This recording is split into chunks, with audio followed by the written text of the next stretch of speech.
she may still have a long way to go. She may still not be in her ideal family situation. But Amber Portwood at last has some reason to feel decent about where things stand between herself, her ex-boyfriend and her young son, James. According to The Sun, a judge ruled in Amber's favor last week when he granted her more access to the 4-year-old she shares with Andrew Glennon.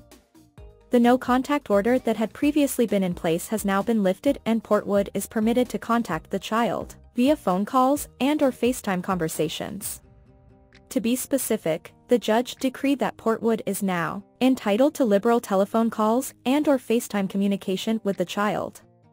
If Amber and Andrew cannot agree on the days and times of these calls, the judge set a schedule for every Tuesday, Thursday, and Saturday at 5:30 p.m. Pacific Time. Back in July, Portwood lost custody of James. The toddler has since moved with his dad all the way to California, while Amber remains in Indiana. In court documents obtained by The Sun at the time, a judge granted Andrew's request to relocate, giving him sole legal and primary physical custody of James, while ordering that he seek out and consider the mother's opinion before making any major decisions relating to the child's medical treatment, education, and religion. 3 years prior to this legal decision, Amber was arrested for domestic violence after an altercation with Glennon. She was accused back then of attacking her boyfriend with a machete, while he hid in a bathroom with James in his arms. Ever since, despite eventually having her charges dropped and never facing any jail time, Portwood has not been able to spend very much time with her son. Upon awarding Andrew custody and stating that he could move across the country with his kid, a judge said of Amber this summer, "Mother was often emotional during the deposition and had to leave the room on several occasions." He said this behavior played a role in his final ruling.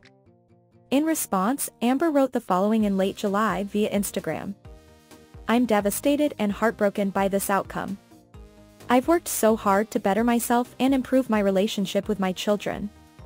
While I've always been candid about my past substance abuse and issues with mental health, a person should have a chance to redeem themselves and not be tethered to their issues from the past. People who've done therapy and taken classes and made efforts to change should not continue to be punished for past mistakes.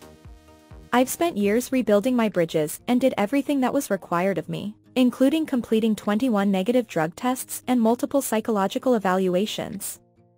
She concluded in her emotional post. "If your road has not been perfect, but you've worked hard to become a better, more stable and caring person today, keep moving forward as I'll sick and never stop fighting for my children who I love more than anything. I've been living in a nightmare for so long, trying to prove myself.